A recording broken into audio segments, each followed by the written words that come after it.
Time to abandon ship. We would be honored if you would join us. Many of you might have wondered, just why does the Jedi Hunter and leader of the droid army cough so darn much? Well, for those who don't know, Grievous was actually an alien from the planet Kaleesh. Reptilian in nature, he ended up in a freakish science experiment at the hands of Palpatine and Dooku.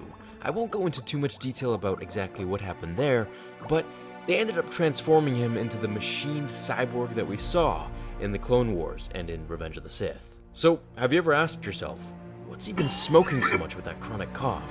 The answer is actually pretty cool, but the reasoning for it isn't so much.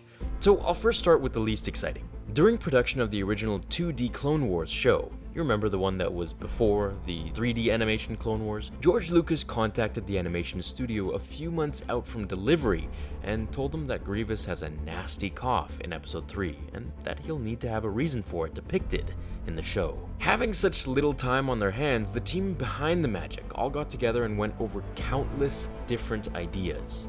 Finally, after much thought and stress on this time crunch, they came to Grievous's fate. Mace Windu would crush the metal ribcage surrounding his organic lungs and organs, which damaged him so severely that it caused him to have a chronic, asthmatic smoker's cough. Now, if that wasn't enough already, just for authenticity purposes, George Lucas actually coughed into the microphone while having bronchitis, where Lucasfilm enhanced it and made it all cyborg-like for the inorganic feel of General Grievous. So now every time you hear Grievous cough, you'll remember George just a little bit more. I'll play the clip for you now that caused Grievous to never breathe the same again at the hands of the powerful Jedi Master.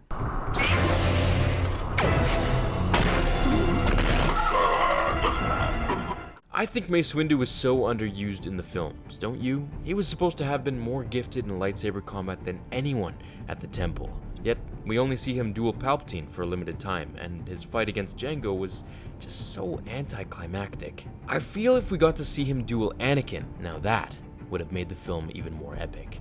In fact, did you know that he was supposed to fight him in a way? I'll make a separate video covering this soon, maybe as a second upload, because it's definitely worth mentioning with how the script was supposed to be written and filmed during Palpatine's arrest scene. I hope you guys enjoyed today's little episode, and it'll make you all think a little more just every time now that you see Grievous and his cough. Thanks for watching, everyone. I hope you're all having a great day, and I'll see you all in the next episode of Star Wars Theory. Until then, my fellow Jedi and Sith friends, remember, The Force will be with you. Always. Now, fulfill